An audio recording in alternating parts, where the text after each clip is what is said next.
Hello everybody. A good friend of mine was working in a product-based company for 4 years. Absolutely stress-free life. No micromanagement with respect to what and when are they coming into the office? Are they tracking their ID card? None of these things. And the person actually was also thinking about a side hustle while delivering very good work at this company itself. But unfortunately got laid off because of the macroeconomic situation. The company results were not doing very well. So they had to lay off a large number of employees. Now the same person moved into the IT services world, and you know what happens then. It's not just one manager, guys. There are two managers, right? There is a client manager and also an internal manager. So the stress always, of course, doubles up. And guys, in this video, I want to talk about what are the fundamental differences between a product-based company and an IT services-based company, and why do developers want to work for a product company? Well, I'll also cover a few points around what are the disadvantages in both.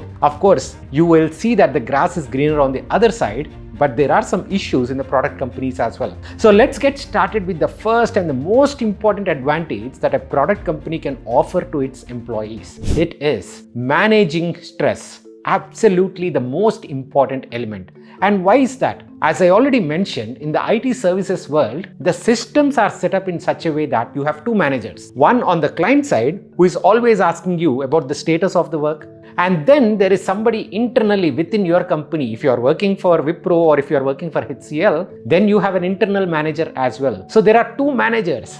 Of course, then double the pressure. But if you work in a product setup, there is no client as such. You are working in an engineering team and you have an engineering manager. Rest all are different stakeholders with which you would work, but you are not answerable directly to anybody else. So twice the managers will of course increase the stress. The second issue within this stress management is the culture of the company. IT services companies believe that the client is God, literally, because the client is the one who is paying the company. So they believe that if the client calls midnight, you need to pick up the phone, or somebody in the team needs to pick up the phone. You have to be available for the client. The client is the one who is paying your bills. But in a product-based company, typically the culture is set in such a way that all teams or all team members are equal. So it doesn't matter if you are in India or US, Australia, Europe, doesn't matter. All employees are the same. Each one works with the other on the basis of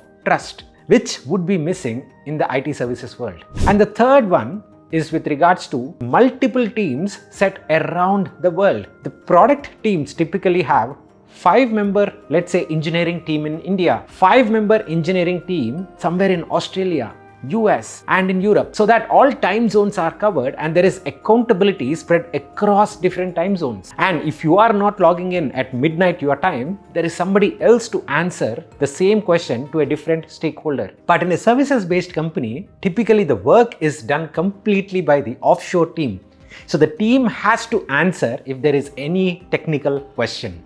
These three factors lead to higher amount of stress. And once you reduce your stress, you can do a lot of magical things. The second element which differentiates product and IT services companies, in my opinion, is the systems in place. Let us take a simple example. If you want to be a manager, in IT services company, how does it work? You are, let's say, having 5 or 10 years experience and you tell the same thing to your manager that, hey, I am interested in becoming a manager. And if the manager and you have a good rapport, then yeah, you'll be given a small team and you continue to perform and manage. But do you have any experience in people management? Do you have the right skills to handle a large team? Or even a small team? Not necessarily. But the same situation, if it happens in a product company, there will be questions around what are your people management skills? Have you exhibited them before? If not, why don't you take these 2 or 3 certifications? Why don't you attend these trainings? Why don't you have a mentor? It's a slower process, but ultimately a much more stronger process. So the chances of you failing are low, and also you acquire that skill of managing a team. Now, if you are not a people manager, but let's say that you are interested in learning about the industry and the domain more. In the IT world, again, you move on from one project to another project to another project. At the same time, you are working directly with your client side development team. In some situations, you might have a business analyst on board who is helping you with understanding the broader context or the business reasons why you are developing a particular feature, why you are prioritizing this feature in this sprint versus another sprint or another feature. You might get that, but very highly likely in the IT services world, you won't get that larger picture. Understanding the domain, understanding the industry becomes very difficult. But now you look at the same thing happening in the product world, there is definitely a product owner. The product owner is the bridge between the engineering, the development team and the other stakeholders. Could be marketing team, could be ops team, could be product team. And they explain why a particular feature is being developed. What are the reasons for this particular prioritization exercise? So if you want to learn more about the industry, there is an opportunity. If you want to become a better people person, there is an opportunity. So this skill difference becomes massive as you spend more and more time in the product world. Now the third obvious question that will come to our mind is then how do I crack into the product roles? There is fundamentally something important that you need to understand, that in the IT services world, if you have a niche skill, let's say Salesforce, if you are working with one client, and if the client wraps up that project, you can go and work with another client and you can move on from client to client to client. But in the product world, typically your company has a small team with that particular niche skill set. And hence, a 5-member team or a 10-member team is required. That's it. So there are not too many openings all the time. And even if there are openings, what happens? The manager will come down to the team and say, guys, we have a new opening. Why don't you refer somebody? My priority is for you guys to refer because I trust you and you bring into the system somebody you trust. So you can crack these roles, but one of the most important elements is, did you get a referral? If not, then getting that interview invite itself becomes very tricky. If you are a skilled person, if you know the right technologies, and if you are very confident, I would highly request, please do networking as well. Do not ignore that networking angle. I've made multiple videos on how to network once you are in the corporate world, so please do check out those videos. It will come in handy. Now, finally, what are the drawbacks in the product world? The first and the most important thing that you need to know right now is, if the product is not doing well, the same thing that I mentioned at the start of the video, right? If the product sales are not going up, they have to cut down on the headcount. And that is what is happening across the board. You can see Salesforce cutting down employees, Google cutting down employees, Amazon cutting down employees. All these are product companies, but they are cutting down their employees because their revenues are not growing at the pace which they are anticipating. So it's not about that likely movement between one project to another, but it's just a straight up layoff.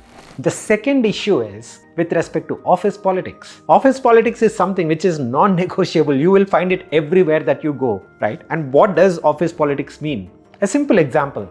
If it's the promotion season and a manager has 5 members reporting to him or her, the manager goes into the discussion with the leadership team behind closed doors in a boardroom type of setup, and the manager would recommend somebody's name and say, hey, this person on my team should be promoted. But the leadership, typically in the product world, more so that the entire leadership is sitting in the US or some other country, they have not really details on the team members, what they are working on, which features are they working on, etc., etc. So they have to go by the manager's word. So the manager recommends somebody and the promotions do happen. This type of favoritism is of course possible anywhere, but this happens a little more in the product world because the leadership does not sit in Indian offices.